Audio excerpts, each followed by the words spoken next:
Hello, I'm Andras. And I'm Bryan. And we just wanted to jump in here before we kick off this Paperboy episode to tell you a couple things. Bryan? Yeah. We've had many great responses from so far we've just had our first episode actually aired, which is wonderful. And people have responded well and have given us great feedback. And thanks for following us on Instagram, which you can do too if you have not done that. And and just keep listening and keep liking our posts. And what else? Your turn. Okay. And I just wanted to let you know if you listen to our Mad Dog Time episode and want to see the film, I uploaded it to Vimeo and posted it on the web page devoted to that episode on the worldiswrongpodcast.com. I also posted the link in the show notes so you can watch that film until we get busted. We're willing to break the law to make sure you see this film. But just so you don't think we're a bunch of lousy freeloaders, I also purchased 3 copies of the DVD of Mad Dog Time. And I purchased those as giveaways and a way to encourage you, if you like this show, particularly if you liked the Mad Dog Time episode, please go to Apple Podcasts and leave us a good review and let us know you did and send us your address, and I will send you one of these DVDs autographed by no one. They're not autographed, but if you can take them around to convention, to Mad Dog Time conventions, and you can get Richard Dreyfuss to sign it, and Angie Everhart, and Jeff Goldblum, and you won't be able to get Burt Reynolds, sadly, but you fill it on up. Could be a Burt Reynolds impersonator at one of these conventions. You never know. Yeah. So anyway, we're going to dive into the Paperboy now. Thanks a lot for listening, and just so you know, when we're recording this, we're many, many weeks ahead in terms of our production schedule. And I just want to let you know that we get better at this. So anything that is in this episode, it gets better in the next one. So just stick with us. Enjoy the films. Enjoy the Paperboy. And thanks a lot for listening. Beautiful. Hi, I'm Bryan. And I'm AJ. And we have a podcast called The Director's Wall, examining a filmmaker's career, film by film. First up was M. Night Shyamalan, then Francis Ford Coppola. Who's next? Is there anything to this whole auteur theory? Find out on The Director's Wall. Subscribe via Apple Podcasts, Google Podcasts, Stitcher, or your preferred listening platform. I'm Larry Bishop, and you're listening to The World is Wrong podcast. We're here to tell you how the world is wrong. The world is wrong about the Paperboy. I'm Andras Jones. And I'm Bryan Connolly. And this is The World is Wrong podcast, an extremely positive podcast where we talk about and champion films, TV shows, mostly cinematic arts that have been either unjustly maligned or ignored by popular opinion. And last week we covered Mad Dog Time. One last shout out in our rearview mirror, one of my favorite films. But today we're talking about one of Bryan's choices. Bryan, what do you have for us? We're doing The Paperboy from 2012. And what's interesting about this is, well, Mad Dog Time we did because it's unjustly hated. This movie was nominated for a Golden Globe. It has, some people like it, but it's ignored. Nobody cares about this movie. And it wasn't even that long ago when it came out. So we were going to do it 2012 tonight. 2012. So yeah, what is it about this film that this is how you're setting sail on this podcast. This is your inaugural voyage. What is it about this film that made you feel like this is how I want to introduce myself to the audience? I think it's like, I've never seen a movie like this, and I definitely recognize it's not a movie for everybody, but if you like movies or like something different and you haven't seen this movie, then you're doing something wrong with your life. Like this movie's sort of like The Ring. It's like once you've watched it, you have to pass it along, or else it's just going to be in your mind forever. like you have to talk to someone about it, and for them to talk to you about it, they have to see it. And so I'm always telling people to see this movie because everybody has to see this movie. And sadly, not everybody has, even though, like last week's episode, it's full of famous people. But maybe we just all took that for granted. We saw the box and we said, oh, I know those people. I know who they are. I don't need to watch that. You're dead wrong. Oh, boy. Oh, boy, are they wrong. This is, I got to, you haven't let me talk to you about this film, but since I saw it, that's all I've wanted to do. This is something else. Everyone in it is amazing. I can't wait to talk about it. But I want to talk more, hear more about your experience with this. So, so now you sort of said how the world is wrong about it in that people ignore it. But in its time, it was somewhat critically acclaimed, and Lee Daniels has certainly had went on to do The Butler, which was a major, like a big picture, right? Yeah, so this movie didn't derail him, but he was in the interesting place that a lot of people are, where they make this movie that speaks to people and wins an Oscar, with Precious. He made Precious, his second movie. And so it kind of gave him, I'm sure, just Hollywood being like, what's the next thing you're going to make? You made this movie that we all loved and it won an Oscar, so what are you going to do, Lee Daniels? And in the great way that a lot of filmmakers do, they just were like, you know what? I'm not going to make a hit. I don't care to make a movie that's going to please everybody.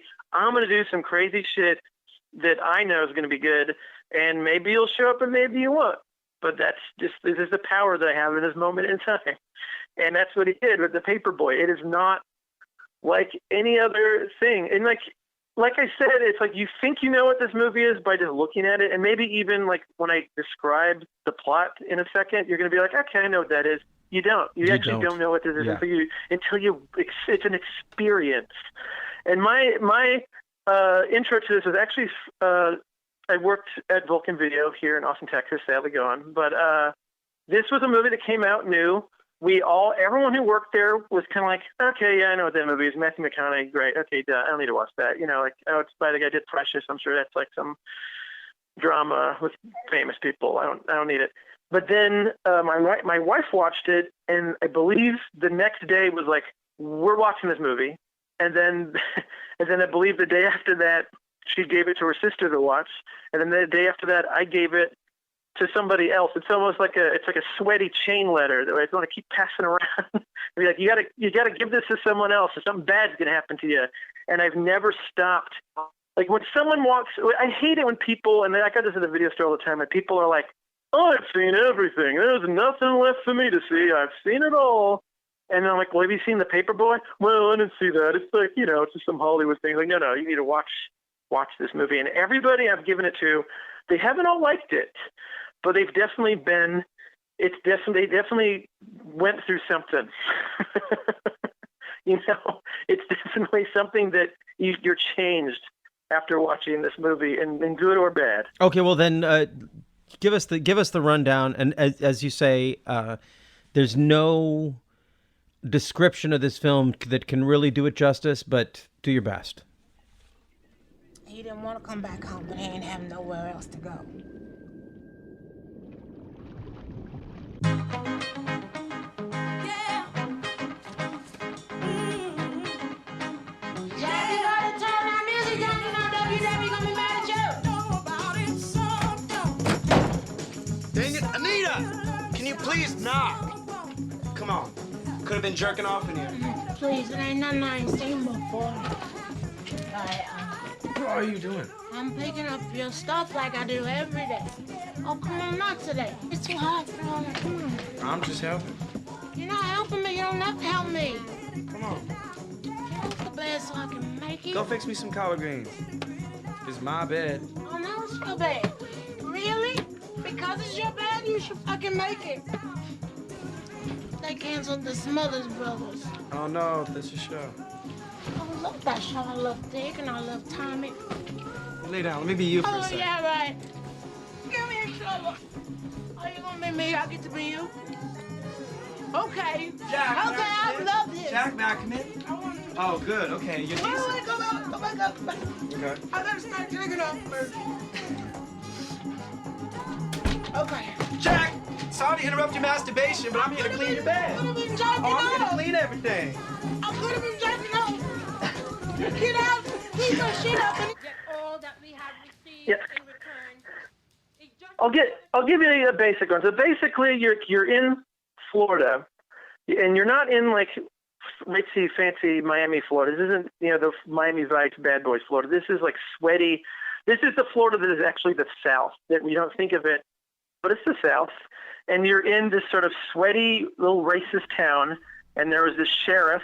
When is it? It's 1969. Sorry, yeah, it's late 60s.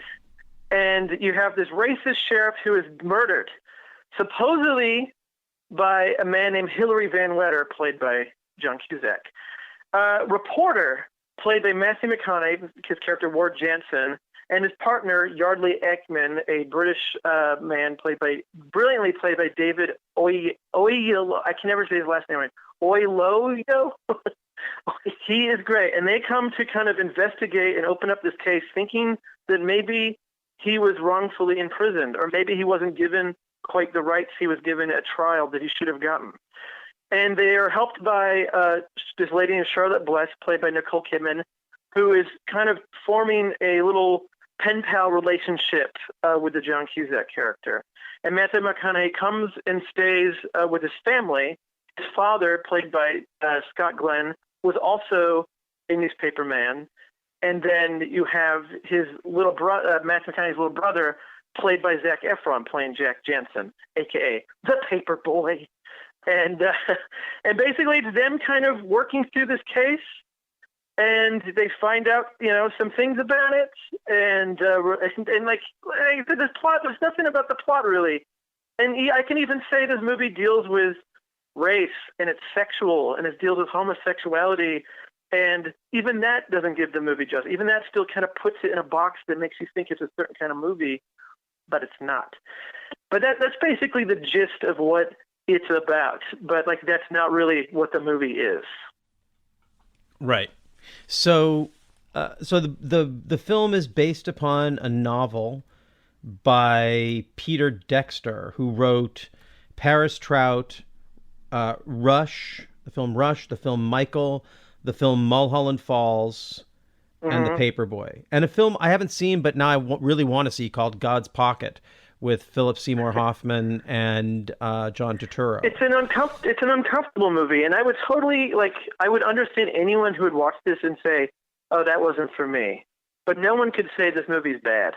It's not. It's it's so well made. It's so it knows what it is, and it knows that it's good as shit, and it knows it's just swinging all the punches all at once, and it should be a mess. It seems like it should totally fall apart and break. No, Lee Daniels is. Let's talk about Lee Daniels a little bit, because he is what he's doing in this film. Even if it weren't just as a craftsman, the craftsman filmmaker's part of this is where everything's in a very complex film. Every beat is crisp and multi-layered, and so much of it is just his filmmaking showing it to you. It's a really the fact that I watched The Butler after, and you watch, he definitely has that, I don't know, Spielbergian eye of the camera thing going. Yeah, and his movie is at once very stylish. There's parts of flourish of there's split screen, different little stylistic choices, but then there's also this very just sort of true handheld, sort of gritty, dirtier filmmaking at the same time, and it's balanced so well. And it's just such a confidently made movie, down to the color palette, and it gives you a sense of time and place and feeling. You could watch this movie in the dead of winter, and you're gonna go away being oh, it's humid, it's hot, man, I'm sweating, I need to take a shower. Because everybody's drenched with sweat in this movie, and it's not oh, it looks hot. It's no, it feels hot. Just the way everyone's acting, and the soul music and the soundtrack, and the whole thing just puts you so much like in this movie. Like it's a very lived-in feeling movie. Like you know a movie's good when you can see a movie with like Matthew McConaughey or Nicole Kidman or John Cusack, and you're instantly not thinking about them as movie stars, and you're into their characters and who those characters are. Well, yes, and maybe it was at a time in 2012 when this came out when I'm trying to think of where. I mean, definitely it was pre-McConaughey. I remember this was hearing about this, and this was the beginning of what people called the McConaissance, right? Mm-hmm. And it's before the Oscar and all that. Maybe it was before. Like to me, actually, this was the film that made me say what I should have said years ago, which is Nicole Kidman's the greatest actor on the planet. I mean, she's so good. She's always shape-shifting. Yeah. She's never given the same performance. And I can't remember any time that she was anything but like if not the best, then like one of the reasons that the film was great. I've never seen her like half-ass it through a movie. She is amazing. In this, she's amazing. So yeah, I maybe that's the impression when you just think about it. But let's just get into talking about this film, because everyone in it is giving a performance that is either like a huge introduction. Like for me, this was before Oyelowo played Martin Luther King in Selma. It was before he had a big role in The Butler. It was before he was, I guess, right as he was breaking. And and then McConaughey and Zak Efron. I think this is the only film I've seen where I felt like he was having to take on something weighty as an actor. And he's like James, like young James Dean, young Paul Newmaning it up.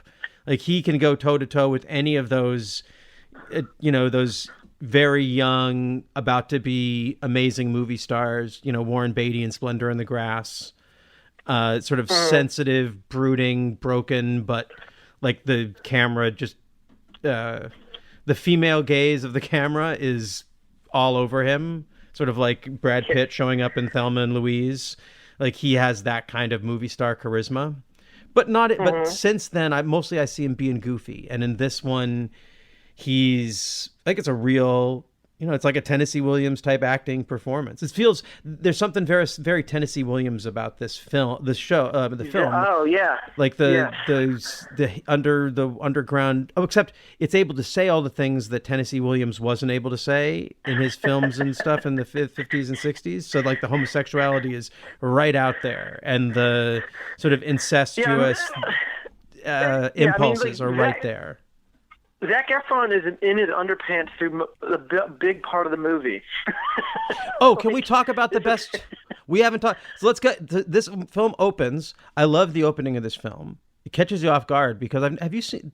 It starts with just a shot of one of the characters about to tell the story, and then it starts to show the film logos, which I think is a really neat touch. But then there's this woman talking, and I didn't recognize her at first, and the voice was immediately like, "Who is this?" And who we're seeing this film through the eyes of a character played by Macy Gray, who is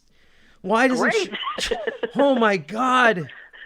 And the first scene, which we just listened to a clip from before my synopsis, is she's sort of like she's basically the help. She's just sort of like there. She's the caretaker of the household. Like she's just cleans the dishes and vacuums. And one of the first scenes is her going to Zak Efron's room. He's in his underwear, and she's just trying to clean the room, and he's kind of being overtly sexual to her, and he's just talking about like, you caught me jacking off. Like, what if you caught me masturbating? And then she goes on the ground and they kind of do a little weird role play of her pretending to masturbate while he walks into the room, and already you're like, this is not the movie that I thought this movie was going to be. This is a different sort of. This is not just some Oscar bait movie. This is like and like you said, it's very Tennessee Williams in a way, where it's like it's tough and it's sexual and it's hot, but it's much. I think it's much weirder than Tennessee Williams. There's a lot of strange things in the ways the characters go, the little directions that go. are just totally unexpected. And I don't want to give a lot away. There's a lot of like kind of startling character changes, a few, that really catch you off guard. You're like, oh, I didn't know this character was going to go there. Like, and that's a good movie. That's a good movie when you think you know what it is, and then you're watching it and it keeps kind of playing with you and playing with your idea of what the movie is that you're watching, and it builds to a wholly unique experience, like a movie that's unlike any other movie. And I have some odd theories about this, but I don't want to get to them until we really talk about what it is. This is your suggestion.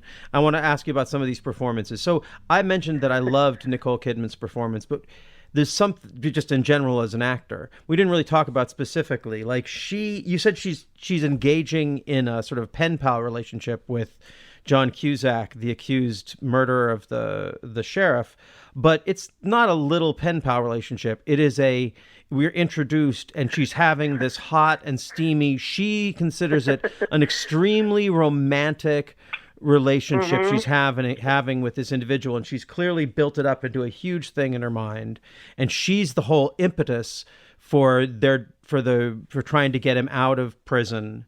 And she shows up, and Zak Efron just falls in love with her. She becomes like she's his love interest, and she basically will have sex with anybody else but him.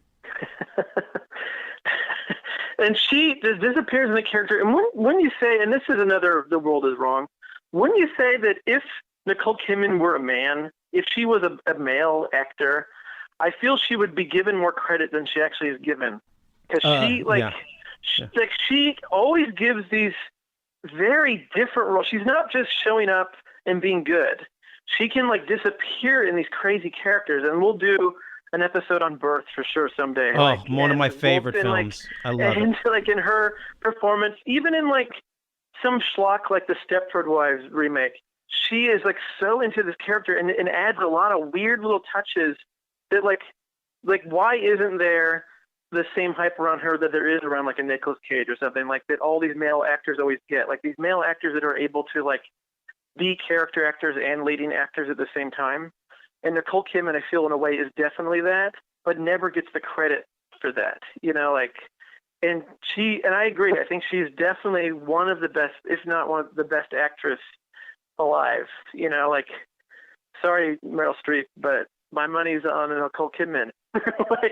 Well, I love Nicolas Cage, but he doesn't like, at his best, he's not working half as hard in any way that an actor can work at being good.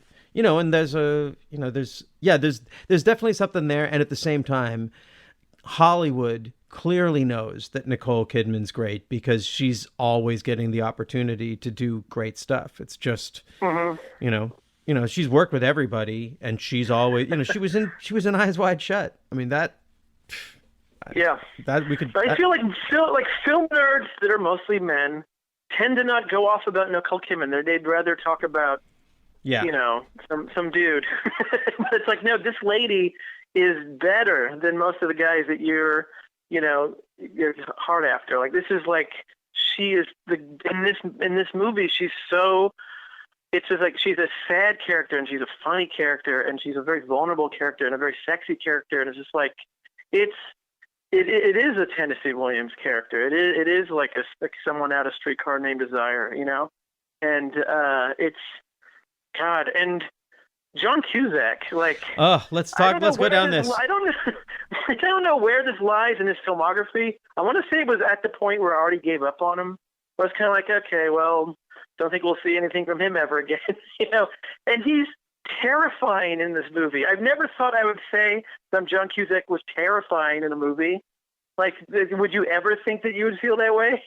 But he is just like, there's something about him that's just like, oh my God, like it feels so real and so upsetting. Not just terrifying, disgusting. Like, for an actor whose whole thing is likability and just innate charisma, there is none of that. Yeah, it's the most against type that I think I've ever seen any performer. ever do. Like, it's just like, this isn't the guy you want holding a radio outside your room. Like, you don't want this guy anywhere near your daughter. Like, run away from him. And the first scene you see him in, where he's brought out to do this interview, is like, it's so gross and it's so uncomfortable and it's so good. And that's like a scene. That is one of those scenes. We won't. Let's not describe it, but let's just say that is one of those scenes that will, once you've seen it, it will never leave you. And I don't know. I don't know if because I had to do a podcast about it, I went back and watched it again. I don't know if I would. And this is something I want to get at in the film. There's in this film. It does a really interesting thing. The violence is totally banal, seems almost bored, but the sex is so violent. Like in this movie, the sexuality is so, and I don't mean that it's like there's anything, like there's specifically non-consensual. It's not violent sex. It's just that the way sex is portrayed in this film is explosive and dirty and confusing. Even when it's sweet, it's odd and repressed, and it has huge impact, in the way that violence does in a lot of other films. Like in a Tarantino film, the sex would be the way that the violence is in this, and the violence would be the way that the sex is. You know what I mean? Like it's shifted. And I think that's in a way where the world went wrong on this movie, is that it became fairly quickly known as, oh, that's the movie where Nicole Kidman pees on Zak Efron. And that's all that anyone knew about it. And everyone was like, okay, that's gross, and that's weird. I don't need to see that. Or like, and it became kind of a joke in a way. And no one actually gave the movie its due. Like, this movie didn't really appear on anyone's best of the decade list. It was like near the top of mine, And it's just like, this should be a movie that people love, but I think they were so turned off by, and justifiably so. It's not for everybody. Like I said, like, you're going to be turned off by like the first weird sex thing in this movie. You might be like, nope, this is not for me. I will not be watching any more of this movie. And I get it. I understand. but if you can kind of, force yourself through it. Like, it's a tough movie. I think this is the power of movie stars. I think that the fact that it's like this scene, it's 5 home run movie stars. This isn't like home run movie star actors. You got Cusack, Kidman, McConaughey, Oyelowo, and Efron all in this one room and having this one super intense moment happen that John Cusack's character orchestrates, and everyone that's what. Again, I don't know. Maybe I don't know why. Like, the world is just wrong about this. If the people didn't pay, I mean, we're here to correct this, to correct this wrong.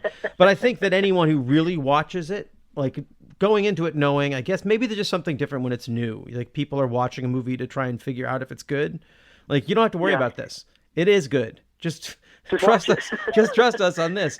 But when you have those 5 actors, and it's like Glengarry Glen Ross style. Like, if you have this many great actors all in a scene where this uncomfortable thing is happening, you shouldn't feel unsafe. Like, nothing, like, something bad is going to happen here in the realm of moviedom, but like, do you really think that Nicole Kidman doesn't own this scene? Like, just watch a great actress get to do something that actresses don't usually get to do, which is just, I don't, like, whatever. Let's move on from that scene, because we could probably just get stuck there forever. Can you imagine 5 actors doing that for an acting class? And scene. Like, oh. And what's great, it's great going through all these actors. Like, I feel like, in a way, like Mad Dog Time, we talked about in our last episode, like, everybody in this movie is given a thing that they normally weren't allowed to ever do in a movie before, all in the same movie. And everybody, in a way, is working kind of on a different frequency, but somehow it all works together. Like, in that scene, everyone's doing their own, like everyone's doing a different thing. Like nobody's alike, but they're all working together to make this great movie. And it's like the whole movie's like that, where it's like as you jump from all these moments, you're just like, I can't believe what this person's doing, but I also can't believe what this person's doing. And somehow they're doing this together and making one movie. It's so good. And I just feel like when I watch this movie, I don't understand why there aren't more good movies. Like, it's like, how hard can it be? Well, Like this movie, like nothing really happens in this movie in terms of plot that's that exciting, really. And these actors are always, can be good always if you want them to be. How hard is it to make a movie where it's like stuff happens, it's interesting, it's different. It shouldn't be that hard, yet it is. Well, I forgot to mention the sixth player in that scene. You got 5 of these great actors in a room, and then the way that scene is directed, the way Lee Daniels shoots this is so... You see just what you need to see, and it's so perfect. It's really I think it is a perfect scene. Like, what's the weak link in it? There isn't one. And like from the standpoint of just pure acting, I mean, that is like something you could do that scene in an acting class. It's 5 people in a room. Here's a good contest. Who is the best actor in this movie? Like, you watch this movie and you go away being like, man, everybody's good. Like, I couldn't pick just one. Like, we talked how great Nicole Kidman is and John Cusack, but like Matthew McConaughey is being like, there's something subtle and about his character and the way that it turns up and the way that it builds to these upsetting things. You don't expect it. And like, even just like we said, Macy Gray and Zak Efron, like everybody's just given an award-winning level performance in this movie. Well, let's talk about Oyelowo, and I think that we get into something that I think is, for me, the most interesting aspect of the film on second watch. So on the first watch, I kind of had an instinct for this, and then as I watched it the second time, I feel like I kind of understand it a little bit better. Mm-hmm. So, what was it? What was Lee Daniels' first film? Shadow Boxer with Cuba Gooding Jr. Well, another episode in our future for sure. An insane movie. I talked about in our intro episode that I'm a big fan of the Michaud Mission, where their whole thing is they're going to cover every black film ever. And Lee Daniels did The Butler, he did Empire, he did Precious, he did Shadow Boxer. All films, all projects that wear their blackness right out front. And this is very much like it's a Tennessee Williams film, a play. It's about a bunch of fucked up white people, and you could see, like, if you don't have that as the key, if you don't know that the view of this film is really closer to Oyelowo's view of it, or Macy Gray's view of it, their character's view of it, than the main people who it's about, it really reveals something. I think it makes the film even deeper and more revealing. There's a moment at the beginning when Nicole Kidman, I don't even know who she is. There's a woman who lives with Nicole Kidman, who smokes cigarettes while eating potato chips, which looks kind of gross. But Nicole Kidman's reading this letter about her burgeoning love affair with John Cusack. This is where we meet her, and her friend is like, "You should just get a young guy." And it's like, if Nicole Kidman had just listened to her, everything would have gone great.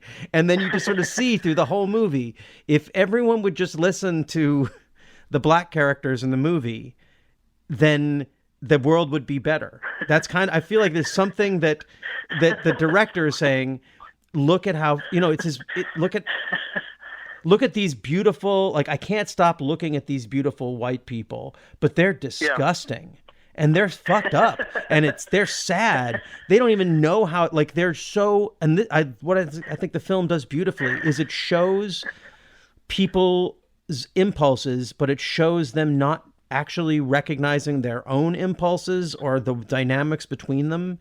I feel like that's what and it's seen through the eyes of Macy Gray's character, the way that the help sees it. But we see Zak Efron caring about her, but we don't really see it from his point of view. And something about the film, as it reminds me of there was a council like this sort of workshop I did for people who want to be allies, and they were saying, and it was just like white people together about how can you be better allies to people of color, how can you be better allies to black people, and how can we be? And one of the things they're saying is like one of the things that's particularly odd and terrifying for black people is watching how shitty white people are to each other. Like if you're shitty, if you're that shitty to each other, you know, we gotta hide. And I feel like this movie is on some level saying that, like, look at how shitty these people are to each other, and they really are. And there's compassion in it, but I think there's something there because it's, and maybe that's one of the things that was odd for the way the world was wrong about it. The world doesn't know how to see a black film that's filled with white people. And going, sorry to go back to the scene, but the scene we've been talking about forever, the prison, like everybody's doing this crazy shit, and half the character and most of the character are just kind of shocked, and then David Oyelowo is just laughing. Yes, he's just laughing. Yeah. He's just there laughing. He's just sort of like this, like he doesn't even have a response other than laughter of like. In his mind, it's like he's just saying like, "You're all insane, like you're all crazy people, and I'm just gonna sit here and laugh." Like everybody else is disturbed and upset by what everyone's doing in this room, and I'm just going to laugh at all of you. And he's so like really and you can see, I mean, I feel like if you follow his performance into The Butler, you have this sense that he could have been Lee Daniels' De Niro. Like he's this young actor who's just exploding in this, and they have this collaboration through two films. Interestingly, the only other actor to follow into The Butler is John Cusack, who plays Richard Nixon in The Butler. So he plays two, like there must be some resonating thing there where it's like to be able to get to have, for Lee Daniels to have one of the most liked white actors be willing to play disgusting white guys in his movies, I think is probably like, it's like, oh, I know how to use that. Oh, cool. Like Cusack as Nixon. That's interesting. And sadly, Lee Daniels has not made a lot of movies. He's kind of been doing Empire, and we haven't seen another feature from him in a while. And like watching The Paperboy, like you want to see more from him. He could be one of the great American filmmakers. Well, you see what's next up for him. He's working on a Billie Holiday film. That'll be interesting. I'm very down. Like I'm very excited about Lee Daniels now. I'm so glad that you introduced this film to me, because he is he's just a director. There's a voice. There's a real vision, and this, I think he could go on to be one of the great American filmmakers, and this will still be an outlier in his catalog. And one of those, this is his touch of evil. Touch of Evil, like a dirty little film that is just fun. Not fun. I don't know. It's like fun maybe is the wrong word. What is it? It's rich and sexy and over the top. Compelling. Very compelling. It's a movie that like you can't shake. It's like you can't. You watch this movie, and no matter how many times I've seen this movie twice now, you just can't, like you said, you can't unsee it. It's just there. And like, it was so hard the few times we've talked before this episode to not want to talk about this movie. Cause like you watch it and you're just like, you're floored by it. And you're just like, God damn, that's a movie. I need to tell somebody about this. It's like you heard a dirty secret and you're told not to tell anybody. But God, you have to. You can't not talk about this movie. Did you notice that it was produced by Jan de Bont? I did not notice that. I'm really glad that his Twister money is going towards this. That's what it should be used for. You know what though? We might have to do a Twister episode. I love Great that movie. I love that movie.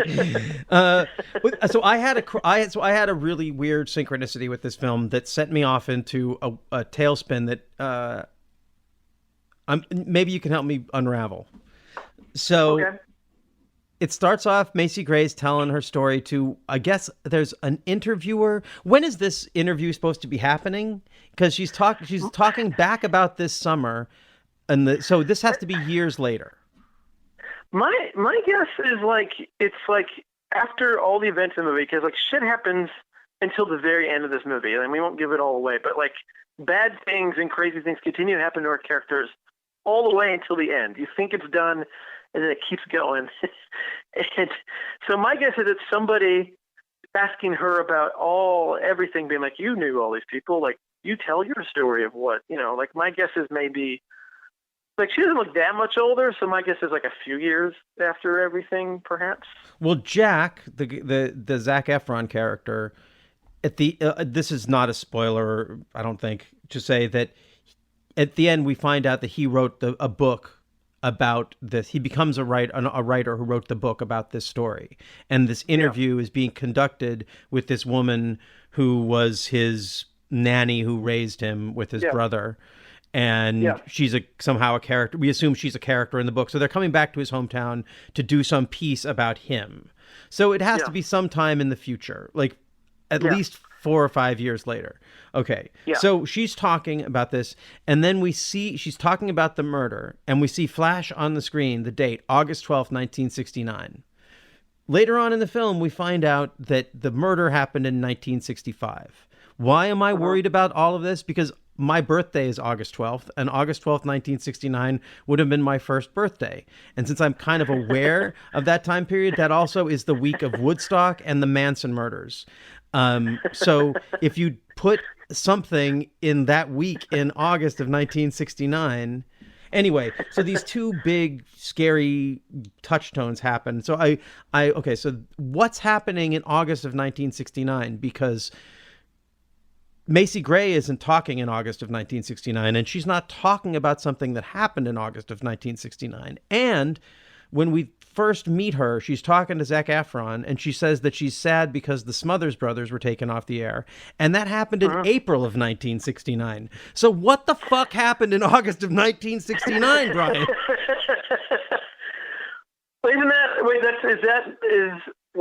So that's the title Okay, hold on. I assume that meant that's when this movie takes place. Well, it's like the moment Matthew McConaughey drives into town is August of 1969. Well, I mean, then Macy Gray is like getting sad about the Smothers Brothers getting canceled 4 months after it happened. Well, yeah, who wouldn't be? I mean, she's a big fan. The pain lingers. It was new information. I love. Oh, there was a. Did you catch this? There was this great moment. So she's again. This is like one of those clues when you realize that the film is what the film is sort of subtly telling you, and she's telling the story about the sheriff getting killed, and then she said, "Crazy white people even built a statue for him," and you're like, "That statue's coming down this week," like that. Yeah, that was very much like, oh, yep, that's what they do. And like, I really find it very interesting too that this movie takes place in Florida, and like I bet it does in the book, but like it's just like this is a type of Florida you never see. Like when you think like, oh, movie in Florida, it's not this Florida, even though this is the Florida we know about. Like usually Florida movies is like this very like cultural, just like beautiful, like kind of place. And then this is like the actual shitty Florida that we all know. Actually, like outside of Miami, the racist, just like this movie could have taken place in Georgia or Alabama, but instead they're like, no, we're taking it to Florida, and we're taking it to the real Florida. And we all think that shitty Florida is a new thing, but I think Florida's always been a shitty place. I think it's always been a sad, racist, dirty, sweaty, dangerous place. I haven't seen Gator and White Lightning in a long time, but when I'm thinking, like, when you're talking about it, feels like. And no disrespect to any of our listeners from Florida, but man, what a miserable place. It's but I have family there. You know, I love Florida, a lot of it. But I like this dirty. I like these kind of Tennessee Williams-y sort of like sweaty, dirty, just like torrid stories. There's something that it draws me to it. I just find it so interesting, and it's like an excuse to let people really kind of chew up the scenery and like let these characters kind of go big, but not in a way where it feels hammy. Yeah, we should be clear, because like with the last film we talked about, Mad Dog Time, that people were acting at 11 and there was a level of hamminess to it, like there was joy. Yeah. This is more like Tennessee Williams, where it's just like, it's deeply true. It's just everyone's in a very overwrought, hot, sweaty place. I wonder if it's like because it's in the South, it doesn't feel hammy. Like I wonder if there's something about like, well, the way Southern people are, and the way they talk, way they are. There's just some very. That's just how they are. Well, that's what I'm talking about. Like Zak Efron is giving a really nuanced and measured and sensitive performance. I mean, really, James Dean is a pretty good touchstone for the kind of character that he's playing. And McConaughey, like there's some scenes with the two of them that's just like there's like this tenderness between them, and these really great. It does something I love where it hints at things and then never feels like it has to explain it to you because it's not necessary. It's explained in other ways, but there's these like great brotherly conversations with all this shorthand and what. Yeah, I feel like there's just a lot of very truthful acting. It's just they're really good actors. They're all playing characters that are not themselves. Other than, I wonder if this is closer to maybe where Zak Efron was in 2012 as just a young, soulful, good-looking kid. And working with, and also knowing that he's working with people who are, way better than him. So if they're all, sort of telegraphing that kind of sensitivity towards him as a young actor, I speak as someone who's been a young actor working with generous, older and better actors. There's a way when you're in that role that it can really bring out the best of you if you're with a really good director. And so I think there's something about that. Like, I don't feel like it's over the top acting. I just feel like the characters are over the top characters, and then they're played really truthfully.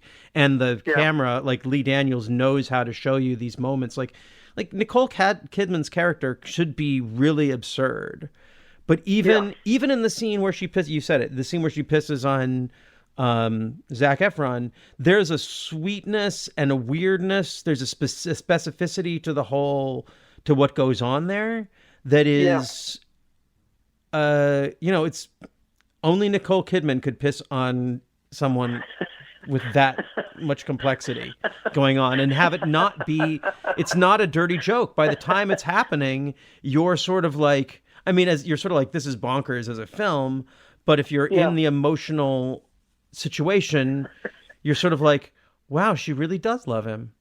Like it's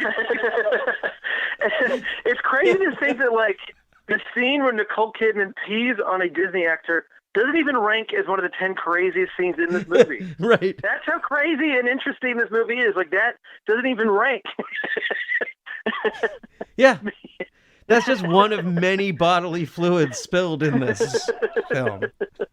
It's like, oh man, like this, it's just one of those movies where as you're watching it, you're getting pulled in, and there's like no other movie exists when you watch this movie. It's like it's almost like a Being John Malkovich thing, where it's like I crawled into someone's head and now I'm just living this life, and I'm just in it whether I like it or not. And then when you come out of it rattled in this sort of like, where did I just go? That was, I didn't like it, but I liked it. It makes me very interested in this, in going back and doing some more research on Peter Dexter too. Because supposedly he does not like this movie. Supposedly he's wrong also, and that classic whiny writer, I guess, of just being like, I don't like that movie. I don't like what they did, because I'm guessing Lee Daniels took the script and took some liberties. Like, I don't know what the book is like, but he doesn't like the movie, is what I heard. Too bad. That is too bad. but it's a lesson to all of us because we're all creative people. And, I've definitely, one of the messages or the overarching messages I hope that people get out of a podcast like The World is Wrong is that we're also part of the world. Yeah. And so we're running around being wrong about stuff too. A lot of times the closer we are to it, if you're the writer of something, boy, I feel like if I was the writer of this, I'd be so honored to have this be what was made of it. But then who knows? Maybe it was something. I wonder what his intention was. I wish, this is where it would be awesome if we had it lined up that we had someone who is associated with the film. We could cut to an interview with someone who could fill us in on maybe some of the where we're coming at it from conjecture. Lee Daniels, Peter Dexter, Matthew McConaughey, Jan de Bont. Yeah. Who of all the people involved in this, who would you most like to ask questions to? Gosh, that's hard. Because it's a very much an actor's movie, and I feel like, I don't know. Macy Gray? Yeah. I think maybe Macy Gray. I just think it's like the person that you're not an actor, you're just a singer, but somehow you were able to get a great performance out of this singer that you never thought could be a thing. Like I never saw Macy Gray and was like, I can't wait to see her be like really, really good in a movie. But she's amazing. And so clearly she had to do some work and clearly had to work with Lee Daniels and got gold. And I wonder, I wonder what, from her perspective, like what was it like? Because like you're also a character sort of on the sidelines. Like she's not a main character, but she's kind of around a lot. I wouldn't say I feel like she is she's the first thing we see and she's the last voice we hear. And but she's not in the like visually. Yeah, no, she's not in the movie. She's not involved in the main plot. No, she's just sort of like around the characters that are, and I think hearing from her would be interesting. What's it like being Zak Efron on the set? It's got to be intimidating, no matter how confident you are, to be next to these actors, and doing kind of like. You're going to be in your underwear. There's a scene where he has a huge. There's a hugely emotional. I think one of the most beautiful scenes in the movie. He's out in the rain in his underwear, sitting next to Nicole Kidman, and you got to do that scene with this actor. You can't. She's just an actor with this force of acting that's next to you, and be confident. You have to do. He doesn't have a false moment in this, right? No. And the world is wrong that he hasn't become like this great actor, but he clearly has it in him. Why aren't we seeing more of this Zak Efron? Like, why after this is he still in like Baywatch? Shouldn't he be? Like you said, he's a James Dean level. Let's give him some more meaty roles. He can do it. Yeah.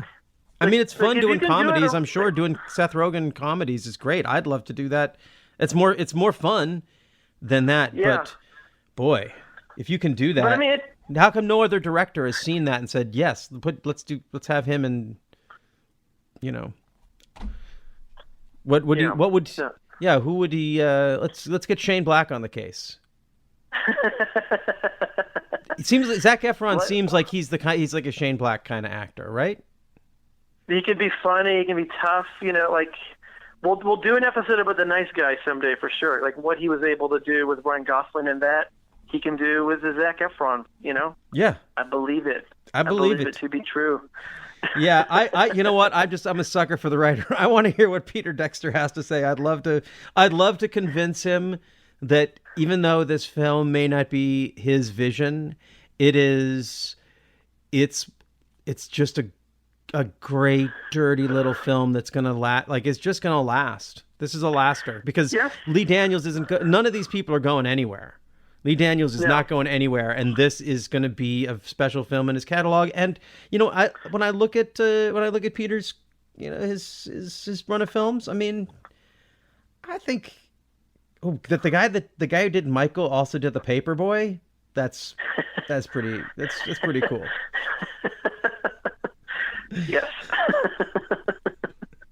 I want to say there's a great line that Macy Gray has. She's talking about Zak Efron and his relationship with Nicole Kidman, and she's like, she was his mama, his high school sweetheart, and an oversexed Barbie doll all at once. Something about that line, everything like something about that line. I feel like that should have been on the poster. That should have been the line on the poster. That should have been how they sold the film. I think it would have done a lot better. The world is wrong about this movie. Go see this. And what's great is this is a movie that's easy to find. It's new enough that like you can track it down. Like it's not that hard to find The Paperboy, and you should. Don't watch it with the family at Thanksgiving. It's not that kind of movie. But lock the door. Make a big iced tea, and just experience this amazing movie.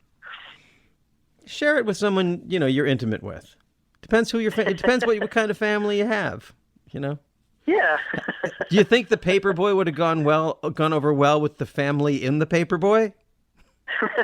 No. No, not at all.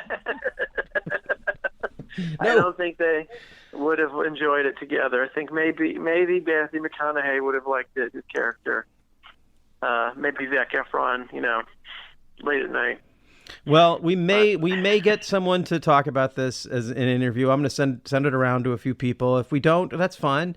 If you enjoyed this, we'd love to hear what you think about it. I want to put this out as sort of a poll question. If you can figure out what was happening on August 12th, 1969 in this movie, it would help me sleep better because I'm not going to stop thinking about this. I don't understand. It's just for you because they knew that someday you were going to watch this movie and it was going to somehow get into your soul of you being one. Happy birthday, baby boy. Here's a movie for you. You're the Paperboy. It's you. Oh, can I be David Oyelowo? Yeah. He's not the hero. Like, what is he? He's not the hero of the film. He's kind of the villain of the film, but he's also the film likes him. He's my favorite person in the movie. I think like there's something so cool about him in this movie. Like he looks cool. Like I want him to be fucking James Bond. Like he looks amazing. Take off my clothes. It's just like he looks amazing. Every line is good. Like no moment is wasted with him. And like, and his character turn that we won't give away is so good, and it makes the character even more interesting and more. It's just like, gosh, like, so good. Yeah. Yeah, and I hope, and I think the world is wrong about him in a way of like, why isn't he the lead of like every movie ever made? Well, you know what? He's going to be in. He's going to be in a new movie, the new Doug Liman. Well, if it ever comes out, but I did some research. He's in one of his films that's coming up. It's called Chaos Walking, directed by Doug Liman and written in part by Charlie Kaufman. And it's with that'll be interesting. Him and Mads Mikkelsen and Cynthia Erivo, and it looks. I think we're going to be seeing. I think he's on his way to a great film career. And I can see him. I think he will win an award. Like he'll win a big award. Like I can see him being an Oscar winner someday. Like it might take a while, as the Academy likes to take a while with people. But in like 10 years, we're all going to be like Best Actor winner. Yeah, it's gonna happen. It's gonna happen. Yeah, him and he and Zak Efron both have Oscars in their future. Can you imagine? Yeah, well, people listen to be like, Zak Efron has an Oscar in his future. Watch this film. Hey, Oscar bait directors, watch this film. Why aren't you working with this guy? He's a real movie star. I mean, really, the closest recent touchstone I can think of is Brad Pitt and Thelma and Louise. Someone who is both. Yeah. Like the camera loves them. Obviously, they're eye candy, but there's so much more going on underneath it that you're like, yeah, this is what makes someone a movie star as opposed to just like a cigarette model. Well, we don't have those anymore. Yeah. Sorry, young people. Used to be those guys used to ride around on horses, smoking cigarettes and looking good until they all died of cancer. Okay, well, so let's so where can people find you, Bryan? I have another podcast called The Director's Wall, where me and my pal AJ Gonzalez research and go through every film directed by a certain person. We've done M. Night Shyamalan. We've done Francis Ford Coppola. Find us. It's great. Where can we find you? Well, I have a podcast called Radio 8 Ball. It's a musical divination show where we answer questions by picking songs at random and interpreting those randomly chosen songs as the answers to the questions. Like picking musical tarot cards, we have a free app you can find in the Radio 8 Ball, in the iTunes App Store, and you can ask it a question and get a randomly chosen song as your answer, or listen to our podcasts. And if you like film, sometimes I talk about film there, but mostly we talk about music and synchronicity. And our next film is one of my suggestions. I'm so excited about this. Shall I tell the people, Bryan? Do it. Have you seen it yet? I have not. Okay. Never seen this movie. Okay. It'll be my first time. This is a much maligned film. One of my, definitely my favorite big budget comedy in a long time. Maybe like since, Bridesmaids got way more attention, but maybe that was the last one that I felt like, oh yeah, that's really funny and big budget. And this is its rival. It's called Mordecai. You may have heard of it. You may have seen the picture of Johnny Depp with a mustache. You do not know this film. It's everyone's in it is great. I won't describe it too much more, except to go out and see it, and we'll be talking about it in our next episode. As you can hear, I am very passionate about it. Great. I hope you like it, Bryan. I really do. I hope. It doesn't matter because the world is wrong, and we're not. We're not here to put down a movie. So even if it's not for me, I'm going to find what it is for you. I guarantee that even if you don't like this movie, there'll be 5 or 10 things that you do like in it. It's just unavoidable. Yeah. And I think, let's just for a second pause here, even though we're wrapping this up. We're not here to discuss whether a movie is better than this, or this is a thumbs up or a thumbs down, or this is 4-star, or this is 0-star. It's the world is just wrong. There's something interesting in all these movies that we're going to talk about. It might not, the Paperboy might not be your kind of movie. It might not be your way you want to spend a Friday night, but it's interesting, and the world is wrong for not being excited about it. So that's what we're doing here. Yes, it is. Yes, it is. And just remember, folks, wherever you are, the world is wrong, and it might be wrong about you. What is that? Okay. Is he having an allergic reaction? No, a jellyfish thing or something? A jellyfish? See that fucking jellyfish is out. You're supposed to piss on a jellyfish thing. We're gonna have to do something a little embarrassing here. You gotta hang in there. Hey! Wait, you're gonna Did you say you're gonna piss on him? What are you doing to him? Call an ambulance. Lady, look, he's having an allergic reaction. Shut the fuck up! Don't push me. You're supposed to piss Get on the him. fuck out of here! I can see this. I can see his I'm a poison. nurse, lady. You don't Lady, pee on don't someone push when me. it's- I will slap your face and get the fuck out of here. Get the fuck out of here, all right? I'm gonna call I police. said I will kick your ass. Move it. If anyone's gonna piss on him, it's gonna be me. He don't like strangers peeing on him. Come on. Come on. Come on, baby. Come on. Wake up. Come on. Shit.